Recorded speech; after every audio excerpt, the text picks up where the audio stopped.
ঐতিহাসিক মের ফরেজি দারুন সুন্নাহ দিনিয়া মাদ্রাসা অত্র এলাকাবাসীর উদ্যোগে পবিত্র আজিমুসান রিয়াজুল জান্নাহ বেহেশতের বাগান ও বাৎসরিক ইসেলি সব ও দোয়ার মাহফিল মহান আল্লাহ তাআলা আপনাকে আমাকে আসার মতো বসার মতো সুযোগ আল্লাহ দান করলে উচ্চ কণ্ঠে আওয়াজ দিয়ে বলেন আলহামদুলিল্লাহ। আজকের এই মাহফিল থেকে সালাম ও কদম মুছি জানাই কুল কায়নাতের নবী নবীদের নবী রাহমাতাল লিল আলামিনের পুত পবিত্র কদম মোবারকে।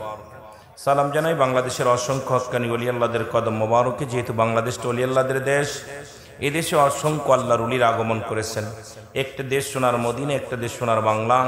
আপনাদের এই মাদারীপুর বরিশালের জমিনে অসংখ্য আল্লাহর ওলি শুয়ে আছেন, ফরিদপুরের জমিনে অসংখ্য আল্লাহর ওলি শুয়ে আছেন, যাদের কথা কোরআনুল কারীমের মধ্যে সূরা ইউনূসের মধ্যে 11 নম্বর পারা 62 নম্বর আয়াত আল্লাহ নিজেই ঘোষণা করেন, আলা সাবধান ইন্নানি চালা ইন্না উলিল্লাহি, আল্লাহর তরফ থেকে যারা ওলি হয়েছে, লা নাই কখন শব্দের অর্থ ভয়, ওরা যদি অবস্থান করে হুমদের করে হেজানন, তাদের কোনো চিন্তা নাই ভাবনা নাই। মেরকাত সারে মেরকাতের 10ম খণ্ড 722 নম্বর পৃষ্ঠা, তাফসীরুল বায়ান 5ম খণ্ড 524 নম্বর পৃষ্ঠা। রাসূল বলে, আলা সাবধান ইন্নানি চালা ইন্না উলিল্লাহি, আল্লাহর তরফ থেকে যারা ওলি হয়েছে, লা ইয়ামুত, তাদের মৃত্যু নাই। আমার বাবারা অসংখ্য আল্লাহর ওলিরা শুয়ে আছেন। সালাম জানাই সমস্ত ওলি আল্লাহদের পুত পবিত্র কদম মোবারকে। সালাম জানা আজকের মাহফিলের সম্মানিত সভাপতি সাহেব আলহাজ জনাব হযরত মাওলানা আব্দুল মতিন খান সাহেব। আজকের মাহফিলের প্রধান বক্তা যিনি ছিলেন, অত্যন্ত সুন্দর জ্ঞানগর্ভ আলোচনা করে গেছেন জনাব হযরত মাওলানা হাফেজ কারি নেসারউদ্দিন সালেহী সাহেব। অত্যন্ত সুন্দর আলোচক একজন, জ্ঞানগর্ভ আলোচনা করেছেন। এর মাঝে আলোচনা আমাদের বিশেষ বক্তা হিসেবে ছিলেন জনাব মোহাম্মদ ওহিদুল ইসলাম সাহেব, জনাব মোহাম্মদ কামরুল হাসান নাইম সাহেব, অন্যান্য ওলামা ইকরাম, মসজিদের ইমাম সাহেব, মুসল্লিগণ, সম্মানিত দিন বিরোধী ধর্মপ্রাণ মুসলমান ভাই বন্ধুগণ, পর্দারের মা বোনেরা, সকলকে আবারও সালাম জানাই, আসসালামু আলাইকুম রাহমাতুল্লাহি ওয়া বারাকাতুহু।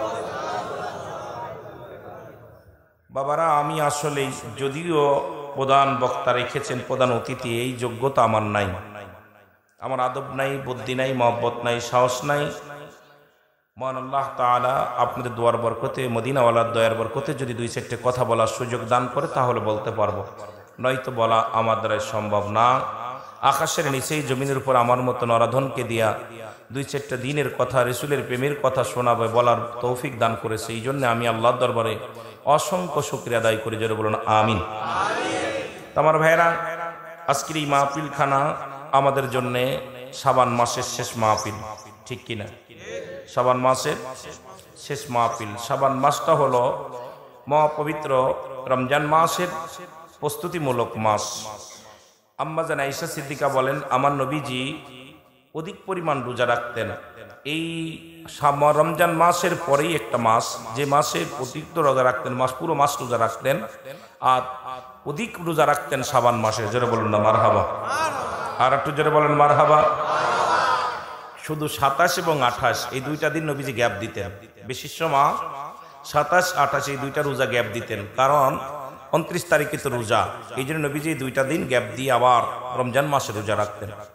আম্মা জান আয়েশা সিদ্দিকা বলেন যে আমি এই শাবান মাসের 14 তারিখে, 14ই শাবান, ওটার দেখি হুজুর আকরাম সাল্লাল্লাহু আলাইহি সাল্লাম ঘরে নাই। আমি খুঁজতে খুঁজতে যায় দেখি জান্নাতুল বাকির মধ্যে নবীজি 2টি হাত উত্তোলন করে এমনভাবে অজার নয়নে কাঁদতেছে, চোখের পানিগুলো দর দর করে জমিনের ভিতর পড়তেছে। 10,000 সাহাবী যেখানে শুয়ে আছে জান্নাতুল বাকির মধ্যে, এই সাহাবীদেরকে নিয়ে উম্মতি মুহাম্মাদি সকল উম্মতের জন্য আমার নবীজি চোখের পানি ছেড়ে কাঁদতেছেন। এই শাবান মাসে মাগফিরাত কামনা দোয়া করেছেন আল্লাহর কাছে, মাহে রমজান মাসে রোজা রাখার জন্য, প্রস্তুতি থাকার জন্য। এই মাসে, এই ভাগ্যবান রজনী, এই ভাগ্যবান মাসে 2 শ্রেণী মানুষের দোয়া কবুল হয় না। নাম্বার 1 হলো যাদের মনে হিংসা, রেওয়া ভরা, অহংকার, এক কথায় হলো হিংসা থাকে যাদের মনে, কথা বুঝেন, মানুষ প্রচুর হিংসা পরিমাণ যাদের। নাম্বার 2 হলো আল্লাহর সাথে শরীককারী। এই 2টা শ্রেণীর মানুষের দোয়া আল্লাহ কবুল করে না। মাহে রমজান মাসে 3 শ্রেণীর মানুষের দোয়া কবুল হয় না।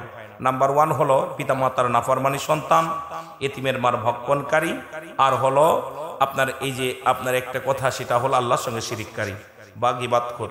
এই কয় শ্রেণীর মানুষের দোয়া রমজান মাসেও কবুল হবে না।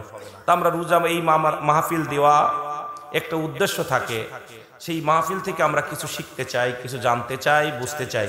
মাহফিলটা দেয়া এখানে একটা শিক্ষণীয় বিষয়। এখন মাহফিল হয়েছে বাংলাদেশে, যত মাহফিল হয়, এই মাহফিলটা দেখা যেত 3টা ভাগে ভাগ করা হয়েছে। একটা ভাগ দেখা যায় রাগ করবেন না। একটা ভাগ নিচে জামাত ইসলামের ভাইয়েরা, দেখা যায় তারা যত সংগ্রামের যত আলোচনা এগুলো বেশি করে, মানুষের ভিতরে একটা স্পিরিট বাড়ে। আরেকটা ভাগ নিচে পীর মুর্শিদ, যারা পীর মুরিদি করে, পীর সাহেবরা, তারা দেখবেন ওই মুরিদ বাড়ে মানে 2000 মুরিদ 10,000 মুরিদ, এই মুরিদ বাড়ার জন্য এই আয়াতগুলো বেশি। আরেকটা ভাগ নিচে তাবলিগ জামাত, দেখবেন খালি সওয়াবের ওয়াজ, নেকি যত আছে ওনরা এই ওয়াজগুলো করে। দেখবেন এই আশ্চর্য হয়ে গেছে, তিনটা এই কোরআনটাকে ওনরা তিনটা ভাগ করেছে, এই তিনটা পরিপূর্ণ করে একত্রিত করে মানার নামই হলো ঈমান, এটা জানার নামই ঈমান। এই তিনটাকে পরিপূর্ণ করে মানতে হবে, যেটা বলেন ঠিক কিনা। এখন আমাদের দেশের এই তিনটা ভাগ আমি হিসাব করে আমার বিবেচনায়, আমার গবেষণায় আমি দেখেছি যে এই তিনটা ভাগ তিনজন করেছে, এক ভাগ নিচে ওদিকে, এক ভাগ নিচে দিকে, এক ভাগ নিচে ওদিকে। এগুলো আমাদের মন গড়া আমরা শুরু করেছি। আর যার যার পীর তার কাছে বড়, এটা স্বাভাবিক ব্যাপার, কোনো পীর কোনো ছোট নয়। যার যার বাবা তার কাছে অনেক প্রিয়, তার বাবা, যার বাবা তার মাথার তাস, এটা আরেকজনের বাবাকে ভালো লাগবে না, তাই বলে আরেকজনের বাবাকে হিংসা করার আপনার এখতিয়ার কারণ নাই, যেটা বলেন ঠিক কিনা। এটা আমাদের মনে রাখতে হবে। তা আলহামদুলিল্লাহ আজকের এই মাহফিলটা অত্যন্ত খুশি হয়েছি। সকল ভাইয়েরা গ্রামবাসী একত্রিত হয়ে সুন্দরভাবে মাদ্রাসার উদ্যোগে অত্র এলাকার সকল ভাইয়েরা, আমলিগ, বিএনপি, জামাত, শিবির যারা ছিল সকলের সমন্বয়ে, তরিকাতের ভাইয়েরা এবং সাধারণ পাবলিক সবাই মিলে সুন্দর একটা প্রোগ্রাম সাজাইছেন। আমি খুশি হয়েছি, আপনারা খুশি হন নাই? যেটা বলেন খুশি হন নাই? মুসলিমদের এই একতা হতে হবে, আল্লাহ কবুল করুন, যেটা বলেন আমিন। তা আমি শুরুতে একটু জিকির করেছি, অনেকের মুখে হাসিও ছিল, অনেকে জিকির করছেন। জিকির সাধারণত দুভাগে বিভক্ত। জিকির কত প্রকার, কি কি, কোন মাকলুকাত কোন হালাতে জিকির করে, যদি কোনো ভাই বলতে পারেন তাকে নগদ 1 লক্ষ টাকা পুরস্কার আমি দিব।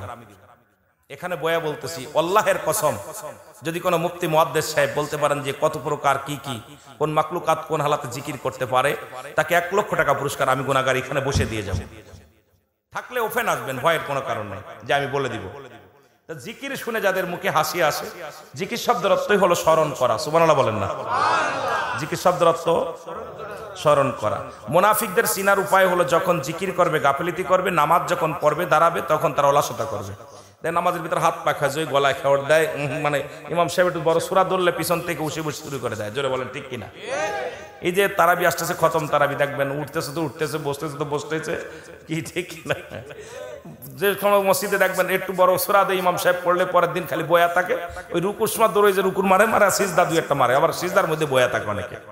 প্রথম 2-1 দিন মোটামুটি একটু চলে, তারপরে দেখছি অবস্থা। তো বিশেষ করে যেটা বলতেছিলাম মুনাফিকদের চেনার উপায়, যে মুনাফিকরা যখন জিকির করবে গাফিলতি করবে, যখন আল্লাহর জিকির, কার জিকির? এখানে চরমনায়, সারসিনা, ফুরফুরা শরীফ, দেওয়ানবাগ, বান্ডারি, তাবলিগ, আমলিগ, বিএনপি যারা আছেন, চরমন, আটটসি, যারা ফুরফুরা শরীফ, ওই আপনার ওই বান্ডারি টান্ডারি যা আছেন, সকলকে অনুরোধ করব, জিকিরটা আগে আমাদের বুঝতে হবে। জিকির সাধারণত দুভাগে বিভক্ত, একটা হলো জাহিরি, একটা হলো বাতিনি। জাহিরি জিকিরটা স্পষ্ট জিকির, আল্লাহ আল্লাহ জিকির। বাতিনি জিকিরটা আবার দুভাগে বিভক্ত, যেটা চুপে চুপে জিকির, এটা 2 ভাগে বিভক্ত। একটা ঠোঁট বন্ধ জিহ্বা চালু, আর একটা জিহ্বাও বন্ধ ঠোঁটও বন্ধ। কলব যুগে মানব দেহের বামদুদের নিচে একটা হাড়, হাড়ের নিচে একটা গোস্ত, গোস্তটাকে আরবি বলে কাল, ইংলিশে বলে হার্ট, বাংলায় বলে হৃৎপিণ্ড। এটা যাদের পবিত্র, সমস্ত দেহরাজ্য পবিত্র। জোরে বলেন সুবহানাল্লাহ। আর একটু জোরে বলেন। তাহলে এইটা আগে পবিত্র করতে হবে। একটা টুকরা গোস্ত, এটা পবিত্র থাকলে সব দেহ পবিত্র হয়, এটা নাপাক হয়ে গেলে সমস্ত দেহ নাপাক হয়ে যায়। এই জন্য এই দেহটাকে আমাদের পবিত্র করতে হবে, সেই কলব নামের বস্তুটাকে। এখন দেখলাম আমাদের দেশে কিছু আলেম এই কলবটাকে বলতেছে মাথায় থাকে। নাউজুবিল্লাহ বলেন না? আমাদের দেশে বড় বড় 2-4 জন আলেম দেখলাম, মুফাসসির, মুফতি, তারা হঠাৎ করে গবেষণা করে বলতেছে কলব মানুষের মাথায় থাকে। আইরে পাগলের গোষ্ঠী, এতদিন শুনলাম কি আর করতেছে কি? সারা জীবন শুনলাম মানুষের বামদুদের নিচে একটা হাড়, হাড়ের নিচে গোস্ত, গোস্তটাকে আরবিতে বলে কল্প, এখন বলে মাথার মধ্যে কল্প। নাউজুবিল্লাহ বলেন না? এর বিভ্রান্তি ছড়াবে। এখন জাহিলা জামানা ছেড়ে গেছে, জাহিলা জামানা কেউ হার মানাচ্ছে, আমাদের ভিতরে হিংসা, রেওয়া, অহংকার ভরে গেছে। এই জিকির আবার কিতাবের ভাষায় 4 ভাগে বিভক্ত। দলিল, যেহেতু এখানে ফুরফুরা শরীফের অনেক আছেন, সারসিনা শরীফের, আমি একজন সারসিনা দরবার শরীফে একনিষ্ঠ ভক্ত ছিলাম। এমন কোন আমার জীবনে মনে হয় 50টা ওরা বা 20 থেকে 22টা ওরা শরীফ, মিলাদ শরীফ আমি পালন করছি সারসিনা ছোট্ট থেকে। আমি প্রতি আজ 3-4 বছর যা বন্ধ করে দিছি, কেন আমি প্রতিটা অনেক অনুষ্ঠানেই আমি যে আখিরি মোনাজাতে অংশগ্রহণ করতাম। আল্লাহ আমাকে নিয়েছে অনেকবার। আর ওখানে বালুর মাঠে মাহফিলটা আমি করি, মাগুরা স্ট্যান্ডের মাহফিলটা আমি করি, কলমের মাহফিলটা আমি করি। এরপরে আপনার যে নদীর ওপারে মানে কয়েকটাই আল্লাহ আমাকে করাইছে, অনেক প্রোগ্রাম করি আমি রুল আমিন সিদ্দিকী, আমার এত বড় আলেম না, তবুও যেহেতু আমার ভালো লাগে যে নবীর প্রেমে আমি একসময় সারসিনা শরীফে দাঁড়াইয়া দাঁড়াইয়া মিলাদ পড়তে পড়তে পা ব্যথা করে ফেলেছি। ও দাঁড়াইয়া দাঁড়ায় সালাম দিতে, নবীর সালাম দিতে দিতে 15টা 16টা কিয়াম করছে, কাসিরা বলছে। আর আমি যেবার গেলাম ওইবার দেখলাম একটা কিয়াম হলো মাত্র, এই 3 বা 2 বছর আগে একটা কিয়াম করেই মোনাজাত। আমি আশ্চর্য হয়ে গেলাম, ঘটনাটা কি? তখন আমার মনটার ভিতর খারাপ লাগলো যে আমাদের ভিতরে 2 নাম্বারে ঢুকে গেছে। কারণ এখন চারিদিকের একটা মানুষ কান কথা শুনতে শুনতে আর এই দলিলাদি উল্টাপাল্টা দেওয়ার কারণে এখন আমরা যত শর্টকাট ডিজিটাল করতে করতে দেখবেন সূরা ফাতিহা আর সূরা নাস, এই সূরা বলবে সূরা ফাতিহা সূরা ইখলাস নামাজ শুরু করলো বিলে। ডিজিটাল যত করতেছে তত ঈমান দুর্বল হচ্ছে, জোরে বলেন ঠিক কিনা? যত ঈমান দুর্বল হচ্ছে ডিজিটাল করতে করতে, এরপরে সূরা কিরাত পড়া লাগবে না, কোথায় নিয়ত তিয়াত লাগবে না, আয়ু সব নিয়ত হয়ে গেছে, ওই যে করতেছে।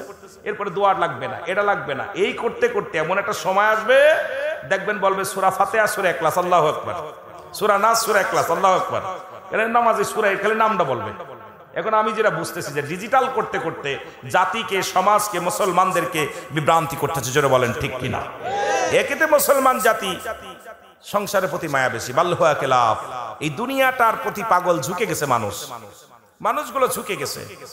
আমার বাবারা গভীর মনোযোগ, এই জিকির 4 ভাগে বিভক্ত।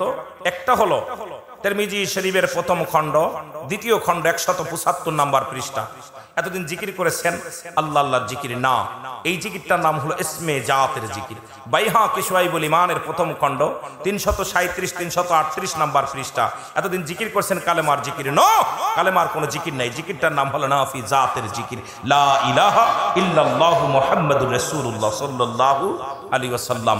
কানজুল উলমানের প্রথম খণ্ড 214 নম্বর পৃষ্ঠা। এতদিন জিকির করছেন তওবার জিকির, নো, এটা তওবার জিকির, এটা জিকিরটার নাম হলো কুওয়াতের জিকির, লা হাওলা ওয়ালা কুওয়াতা ইল্লা বিল্লাহ। ইবনে মাজার মধ্যে চতুর্থ খবর, আপনার ইবনে মাজার মধ্যে 4 নম্বর জিকির, সুবহানাল্লাহ